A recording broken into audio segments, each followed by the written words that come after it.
Hey, so if you're trying to start a business selling 3D printed products, but you're struggling to find your niche or even struggling to figure out what to sell, well, in today's video, I'm going to break down not only how to get started, but how to find products that sell, and the most important thing of all, making sure that you can build a product that people would actually want to buy. Now, if you're someone that is currently selling or looking to get started selling, we all know the importance of creating products that people would not only want to buy, but that are willing to spend money on the products you design and create. And the cool thing about 3D printing is that if you have an idea for a product, you can essentially within a couple of hours create that idea, design it, and by the end of the day have a final working prototype come out of your 3D printer. But with so many ideas, opportunities, and things that you can sell, how do you ensure that the product you do sell is worth your time, energy, and resources? How do you ensure that the product you do make is something people would want to buy? And how do you also consider the fact that you also need to make this profitable in order to turn it into a full-time business? Now, I can tell you after selling physical products, STL files, memberships, digital products, I can tell you when it comes to selling physical products, more specifically 3D printed products, it requires a totally different mindset compared to what everyone else is doing that you need to know and understand in order to differentiate yourself from your competition. So that way, not only can you charge more, but actually create a product that people would want and that your competitors don't have access to. So what I've done here is I've created a quick and simple overview on exactly how to get started, but more importantly, some of the things that you need to know when it comes to starting this business and how to focus on a product that actually delivers value to your customer. So with that said, let's get started. So here's a couple of things that we're going to cover in today's video. The first thing we're going to cover is understanding the difference between a business versus a 3D printing business. And yes, these are very two distinct businesses. And truthfully, most people fall into the latter, which is the 3D printing business category, and which we'll cover in just a second. The second thing is that we're going to understand what business is really all about at its core. And then lastly, we're also going to understand why you should focus on solutions, not ideas. So if you've ever built a product and it didn't sell, or maybe you're just having trouble selling it, well, that's going to break down exactly why it probably failed and what you can do next time to avoid that. So starting with the first thing here is the difference between a 3D printing business and a business. And I also want to emphasize here, these are two very distinct mindsets. Like, largely different, and they might sound like the same because a 3D printing business is just a business, but I'm going to show you why it's different and how they apply to you if you're a seller, and especially if you want to build a product that actually adds value to the market. So for example, most 3D printing businesses, they usually come off with a very different mindset. They sell features, they sell impulse products, and they sell a lot of different products, which is essentially a broad market. Now, what do I mean by this? So for example, if you were to take a look at anyone who's selling 3D printed products, and I don't mean like a specific niche or product, I mean like toys, flexies, dragons, kind of like things that you license or very, quirky impulse products. Those types of products, these are impulse products. Like, these are things that don't have inherent value, but they're subjective based off of who watches them or who sees them. So for example, like dragons, flexies, and toys, these are impulse purchases. Like, these on its own don't have any value, but to the right person, it could be valuable. Now, you might be saying, well, isn't that a niche thing? But truthfully, it's not, because it's kind of targeted towards everyone who just has money to buy and who's willing to spend money on these products, even though they do sell. The next thing here is selling features. Now, this is a big one, and truthfully, I personally don't want to focus on selling features to my customers. Now, here's the thing. When you go and buy a product, let's just say it's like a Bluetooth speaker. This is a Bluetooth speaker by Sony, right? Sony's not selling me on the fact that this was injection molded. They're not selling me on the fact that they sourced the drivers from a certain part of the world, right? They're not selling me on the fact that this lanyard here is made out of a certain recycled material. They're selling me on the sound. And everything that I just mentioned are just features. Now, how does this relate to 3D printing? Well, a lot of 3D printing sellers, they focus on selling features. So for example, when they list their product titles, they will list it as 3D printed X, Y, and Z. So it's usually 3D printed followed by the name of the product, or it would be like articulated name of the product, or 3D printed banner, or it'd be like basically describing how the product is made and then the product. But the customers don't care about the features. They don't care how it's made. They only want the product part. You don't care whether something's injection molded. You don't care whether it was CNC'd. You don't care whether it was 3D printed. Heck, you probably don't even care if it was made like in a factory, right? All you know and care about is getting the product. And what most 3D printing sellers do is that they sell the features which kind of promote a lower quality product. The general market already perceives 3D printing as cheap plastic, and if you're just marketing your products as cheap plastic, well, you're only going to be marketing it as just that. And we don't want to do that, especially if we want to promote premium products that solve problems, and all we're really doing at the end of the day is just using 3D printing to manufacture it. It's not the selling point for our products. So if you're a seller and let's just say your marketing material, let's just say your name or handle is something 3D, and then your profile 3D printing, and all the product photos you have include like a 3D printer and then your slicer and all these sorts of things. Truthfully, while that might get you some sales, you're also marketing yourself to the wrong market, which is the 3D printing market.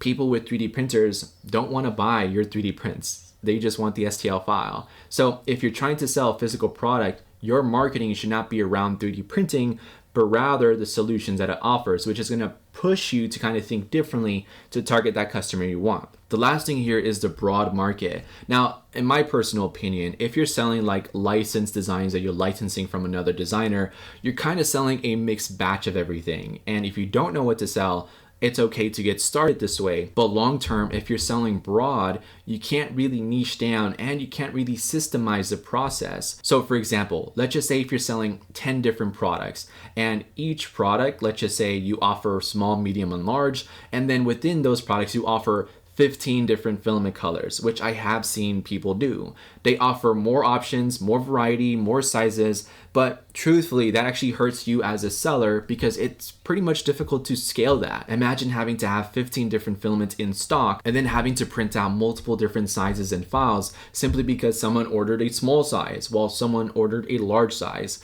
Truthfully, in any business, you want to systemize everything. It should be as clean and simple as possible. And if you have so many sizes, so many color options, so many things going on, so many different products, it's almost difficult to scale without having to buy more machines to supplement that. And truthfully, you should be able to achieve more revenue with less machines, not the other way around. This is the mindset with the majority of the 3D printing market, especially for sellers.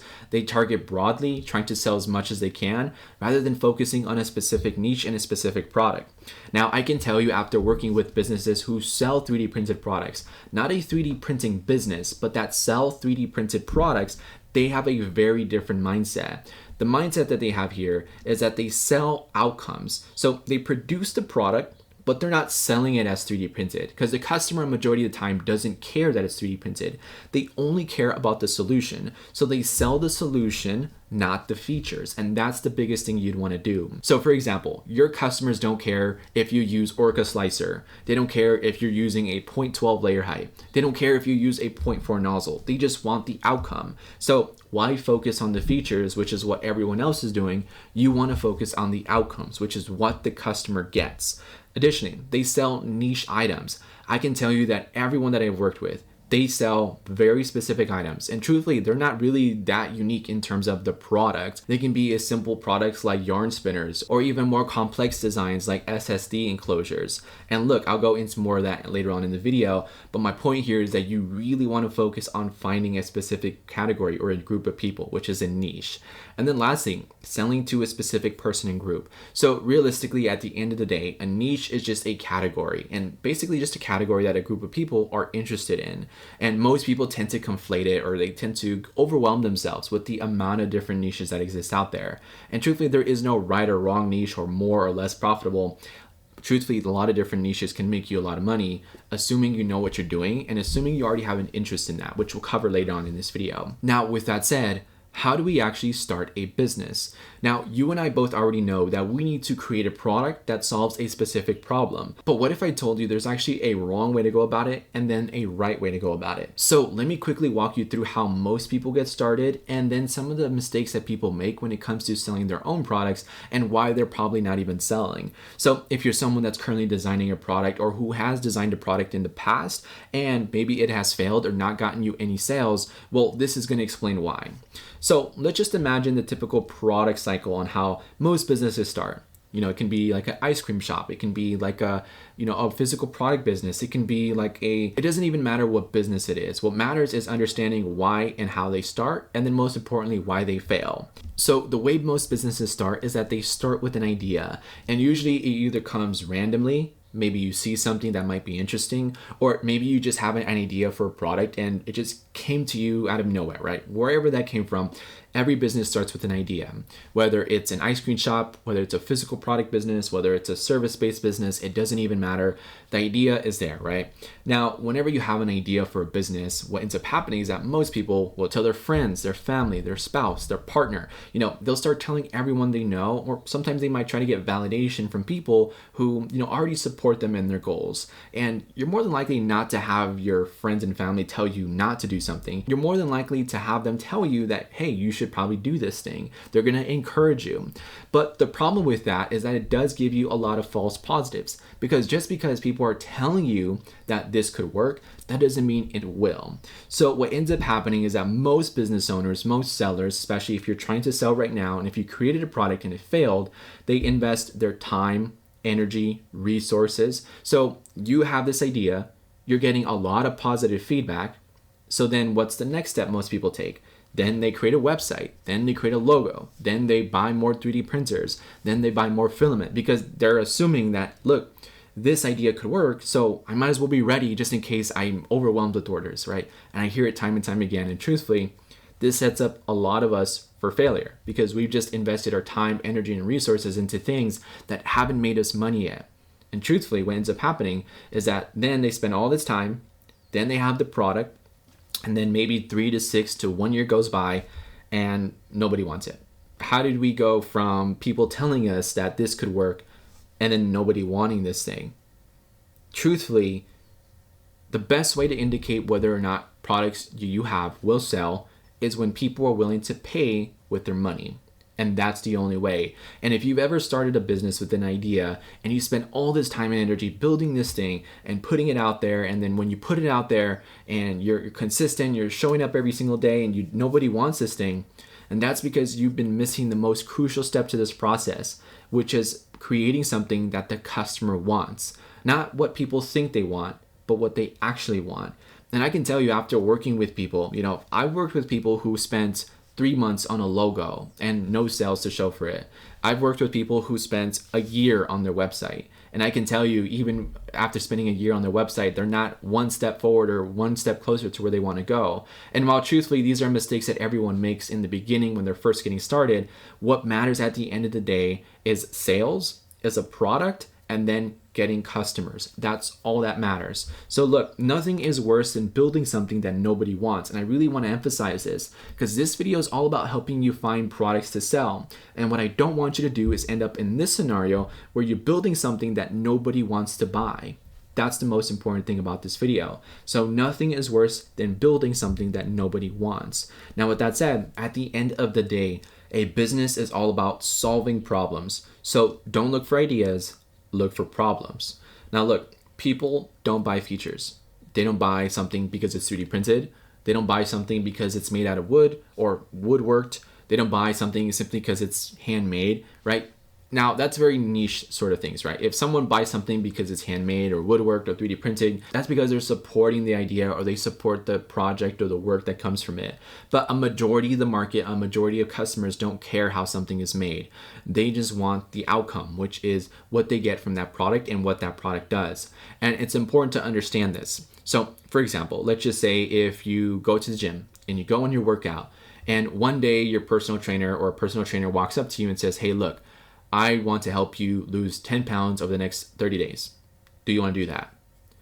What are you more than likely to do? You're more likely to say yes, because simply you've already going to the gym, you know you need to lose weight, and if someone's going to sell you the idea that you're able to lose 10 pounds over the next 30 days, well, you're more than likely to sign up and pay for it.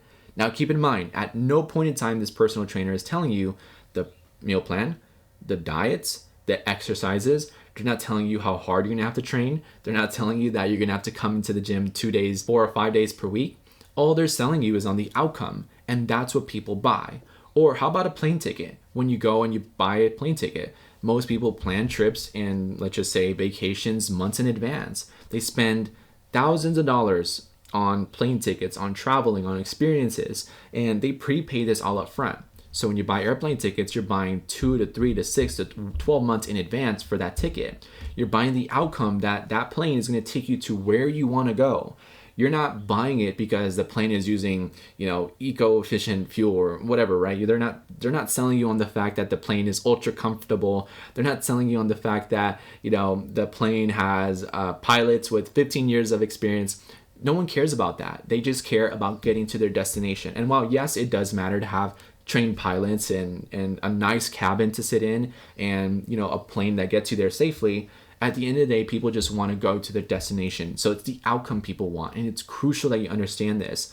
So people don't buy features, they buy outcomes. Now, with that said, business really at its core, it's just having products and services that solve a problem, having hungry customers ready to buy that solution, and then having a way to take payments. And the reason I'm really emphasizing this is because I see a lot of people make these mistakes, which is focusing on all the wrong things, creating a logo, creating a website, buying more filament, offering more options, instead of focusing on what the customers want and talking to customers and getting feedback, or even doing market research. They do everything but that. And that's not what we're trying to do here. We want to build a product. And if you want to find products that sell, you're going to have to do that at some point. And you cannot avoid this. Now, how do you actually find a product? Because so far we've covered the mindset between a 3D printing business and then a regular business, and even more so what people actually want from a product. But how do you find products that actually do exactly just that, which is create an outcome for the customer? Well, truthfully, you're going to want to kind of figure this out based off of your own interest, experiences, and expertise. So for example, if you have trouble finding your niche and you don't know what to sell, well, you're going to want to kind of jot this down based off of what you're already interested in, based off of your experiences, and based off of your expertise. Now, the reason why I mention this is because if you're someone that wants to create something unique to yourself, maybe you have a product idea, but you're not sure about how to go about building it. Or maybe you have a set of skill sets that you'd want to implement and take to use those skill sets to create something within a specific industry that you already know a lot about, right? This chart is going to help you map that out. And yes, you will have to take 15 minutes, sit down and actually do this. You'd be surprised how many people don't actually sit down, write out their own interests, write out their own experiences, and yes, write out their own expertise. So interests can be gaming, sports, music can be gym, right? It's just very broad examples. Now, experiences, if it's gaming, let's just say you play COD a lot, or if you're into, let's just say music, let's just say you're into rap, or if you're into, your interest is golf, well, maybe it might be into a specific, type of golf. Maybe it's just college golf or PGA Tour, who knows, right? I'm not into golf, right? My point here is you're going to narrow this down from your interests, very broad, experiences as to what you experience, and then expertise as to what you really know about your experiences from your interests, right? And you're kind of shortening this curve here. So with that said, I'm gonna leave this pin up down below this page. Actually take 15 minutes to do the work here. If you skip this step and wonder why you're not selling or creating products or still stuck, another YouTube video is not going to solve this. And truthfully, you're actually gonna have to sit down and actually really think about this. Now, if you're someone that's just trying to make money, another way to do this is just to find stuff that people are already buying and sell it. Now, truthfully, you don't have to recreate the wheel when it comes to creating a product. A lot of times it's just recreating products with a unique twist, with a new angle, or with some new ideas. So for example, I've worked with people who created yarn spinners, and the yarn spinners are not unique in any way, shape, or form, but they sell them in a different way simply because they're able to use different colors in order to create the yarn spinner, which is 3D printed, by the way. For example, for me, I'm currently creating a product right now for SSD enclosures, which is a product, for example, if you know about NVMEs and SSDs, or you create content or make videos, or you're someone that likes to use external storage. You may know about this, you may not, but this is called an NVMe. And basically what it does is that it allows you to store additional storage from your computer. So instead of using my MacBook to hold all these contents and all this video, I'm just having everything synced up to this small thing here. Now, the cool thing about this is that there are a lot of enclosures on the market, But one thing I wanted to make was my own custom enclosure that actually attaches to my MacBook and that looked unique and cool to kind of like the Apple ecosystem. So when I got the idea for the product, I went ahead and created a rough draft with InVusion.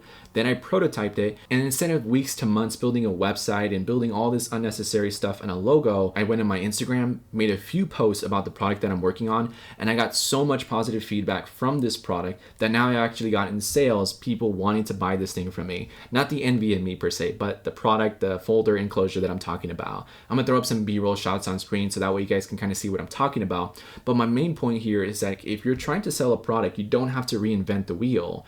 SSD enclosures have existed for a long time, so I'm just doing that, but in my own way. So you're gonna have to find your own thing, but in your own way, whatever that looks like to you. So with that said, that pretty much wraps up today's video. The key points I wanna emphasize with this video is understanding the difference between a 3D printing business and a regular one. The second thing is that you wanna focus on outcomes, not features. And if you're trying to develop a product or just sell a product, you can either one, use it based off of your existing interests, experiences, and things you already know and like, or you can already find products that sell and then just create your own unique spin on it. Now, truthfully, no one's gonna give you the right answer as to what product to sell. That really doesn't make sense, and at the end of the day, you're gonna wanna build a product that you actually know and like and actually care about. Just simply telling you that you should sell something, right, isn't really a business strategy, and truthfully, that's not really how we build businesses, at least long term. And yes, now, I do want to mention here, building a product or finding things to sell isn't like an easy thing. And honestly, it's going to take you several tries to get this right. I've seen this happen time and time again, but I can tell you if you know what you're doing and if you have the right system to validating your products first and then building it, then you can actually have a proper system to finding products that actually sell without spending time, money, and resources on building that thing, which is why I've created a free training on exactly how to do just that. So if you're interested in building your own products and you want to know exactly how to validate that product and ensure people actually want it, and how to take pre-orders for that product and getting people to pay for that product well before it's ever built out, what I've done is I created a quick and free training down below this video. What you can do is sign up for that training, get access to even more content just like this around how to get started selling 3D printed products. And if you're someone that's serious about building something, adding real world value, and even helping people with the product you design and make, well, that training there down below this page is gonna help you immensely. So with that said, thank you so much for watching today's video. Hope you guys liked it. Make sure to like, subscribe, and I'll see you guys in the next one.